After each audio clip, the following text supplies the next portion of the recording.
Bakristo mwongeye kwirirwa? Yego. Mwongeye kwirirwa bakristo? Yego. Mureke dusome ijambo ry'Imana dusanga muri Matayo. Matayo shana amafaranga yanyamezemo. Zikuri imbesire past.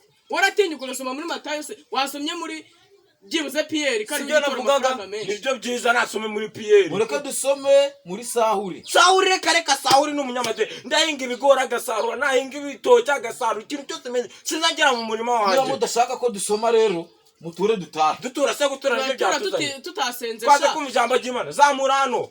Reka dusome muri Samweli. Reka Samweli nta Samweli dushaka. Samweli we nta soni. Bakristo ndabona hajemo ibyo kugorana. Uwabakubita reka Numba dushobora dukubita. Kubitwa ni amaji. Ngaho muture dutahe. Gatuga umutwe gatuga mu isanduku ambesere n'agapasiteri gafite umutwe ajyango ni isanduku y'isundi ugasunda umusundi. Wari kuvuga duturana wadusomeje soma ijambo ry'Imana. Mama bakristo mwe nta kujya mu ijuru kubari. Soma muri Siyeni. Imana iravuga ngo aho ni muri Siyeni. Ni muri Sahuri. Reka soma muri Siyeni nimba Siyeni no afite shenyo. Siyeni se nta uri muri Bibiliya. Reba umuntu usoma utari Paulo rero. Uramusoma Reka neza dusome cyane. Manuel. Imana iravuga ngo buretse ugiye gusoma nde? Manuel ari hehe? ni ijambo ry'Imana.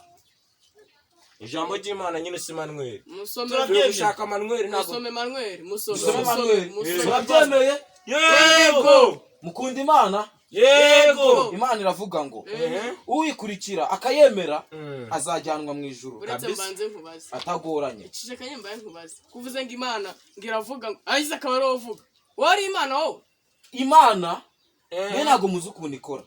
Imana ikoresha abayoboke bayo. Ese amuyoboke we? Nanjye pasiteri naje kubwiriza ubwoko bw'Imana. Haleluya ariko. Amena. Haleluya mwambwamo. Ariko pastor ziki ibintu kwabigira Fedi orudi wo. Oya reka dusome ijambo ry'Imana ngaho mwabigurigimwe mutuje mucecetse. Nawe usoma neza tutasakurizanya naye mbwaho. Imana iravuga ngo ariko kunumva mugorana. Nagaruka Imana ivuga nuko naringiye kubabwira. Muragorana cyane. Umukristo urahangaha udafite amafaranga yo gutura. Abe yitahira.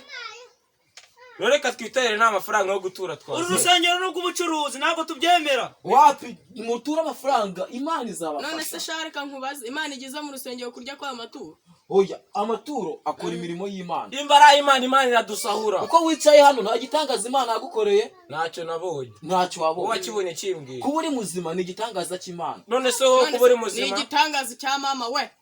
Oya Imana yaransunitse. Imana yararemye. Imaze kurema. Iri mu bwoko bw'Imana mwebwe mwantama mwe. Intama z'Imana. Intama y'Imana ni wowe. Ugabo ujye utuza twigishe ijambo ry'Imana.